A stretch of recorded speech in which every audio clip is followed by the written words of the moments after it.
Pero ibibigay ko sa inyo at huwag nyo nang isoli sa akin. Please welcome si Brad Pitt.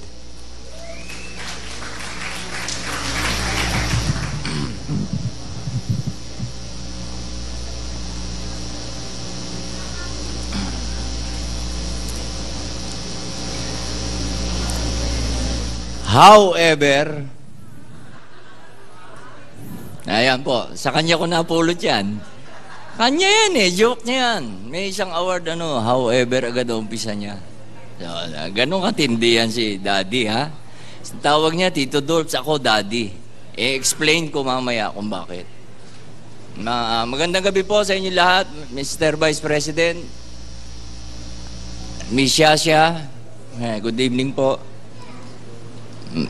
Daddy Dolph's favorite wife. Ayan. Ako po ay nagpapasalamat sa lahat ng nandito sa loob. At kung hindi dahil sa inyo, mukhang tanga ako rito. Wala kayo, salita ako ng salita. Ako po si Brad Pitt. Ang pag-introduce. Pero before I was Brad Pitt, ako po si Isko. Sa Jan and Marcia po ako. Extra lang po ako. At ang dialogue ko, isa lang po, Daddy. So, pumayag po ako dahil ang dali lang. Daddy. Ha? Pero nagpa-idiot board pa ako. Spoiled ako eh. Ako yung nangihinayang. Mga 30 years din po ang, para kaming mag-shoot ang on and off. At ako'y nanginayang iniwang niya na tayo agad. Sayang, may potential pa naman. Mukhang may promise. Sayang, nanginayang ako. Of course, pagkatapos ng Jan and Marcia, nakatrabaho ko rin si writer po ako sa Body and Soul. Si Buddy po, si Eric. The best comedian in the whole of Blue Ridge. Congratulations. Mamaya marami akong ibubulgar tungkol dito. Tungkol naman po sa national artist. Hindi pa naibibigay. Of course, sa atin lahat, deserving siya. Pumunta akong National Bookstore. Ibet, yung libro mo, ang daming bumibili. Para sa akin, pwede na siyang National Bookstore artist. Payag na ako ron. Maraming salamat, Miss Bebet Oropesa. Hindi, of course, joke lang yun. Ang layo mo naman. Beauty queen yun eh. Si Elizabeth. Kanina gusto mo akong pamigay eh. Ngayon, gumaganti lang ako eh. Siya nga pala si Dino. Ito. Ayan. Ayan po, kinukwento sa akin. Ha? Ang nanay mo, si Sarian, biniyak mula dito.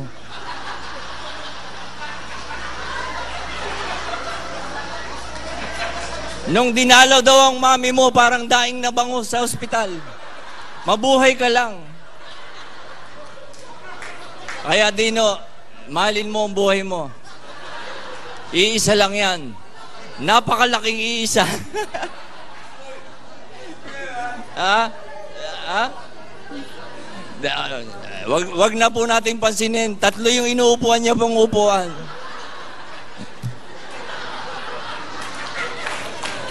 Tatlo po yan, sayang. May 2 pang makakaupo, pero siksika na tayo, pero okay lang sa amin yun. Naintindihan ka namin. Dino. Siya nga pala. Actually, hindi ho ako a-attend talaga rito. Dahil po, hindi rin siya attend ng burol ko eh. Ba't ako attend? Di ba unfair yun? Sinabi ko sa kanya yun. Naintindihan niya naman ako. Pero dahil magsasalita raw ako rito sa theology. Alam ko, Bebet or Tessa, eulogy. Isa na ako ngayon eulogist. Hindi.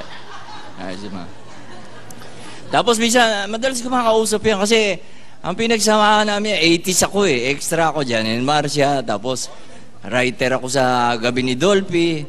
Writer ako sa Plaza 1899. Magkakasama kami, Channel 9. Tapos lumipat sa Channel 2, Home Along the Riles. Kaya nakarating yung Kevin Cosme ni pare. Dahil andun ako, kasama ako nung kinoconceptualize ang Home Along the Riles. Nung tinatanong ni Johnny, Direk Johnny, yung ano pangalan ni Mandolfi? Kasi mahirap lang pasan yung Jan Puruntong. So, ang hirap. So, the rest was history. Marami ko yung bubulgar ngayon. Siya nga pala, si Bandolf. Asa si Bandolf? Bandolf, ikaw ang sa'yo pinaka natutuwa ang daddy mo. Maliit ka pa, pinagkakitaan ka na niya. Kaya tuwang-tuwa siya sa'yo, pero may bubunyag ako ngayon. Matagal itinago ito sa'yo. Bandolf, ampong ka lang. Ang tunay mong ama ay si Panchito. Napakasakit, pero yan ang katotohanan ng Bandolf, na mga lihim na binubulgar ko ngayon. Marami po yan. Susunod po ay si Epi. Epi, ngayon lang namin papaalam sa iyo ang isang sikreto. Isang sikreto, ibubulgar ko na ngayon dito. Ikaw ay isang special child.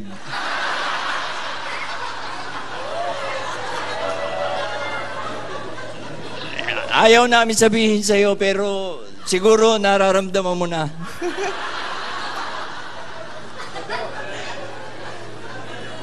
Nagsulat po ako ng konting guide at sinulat ko po sa bill ng Meralco. Kasi po napapansin ko, pag nakikita ko yung bill, mas creative ako. Kaya dito po naisulat, pasensya na po kayo. At ang idol kong Vice Mayor na matipid, hindi ho dating maitim yan.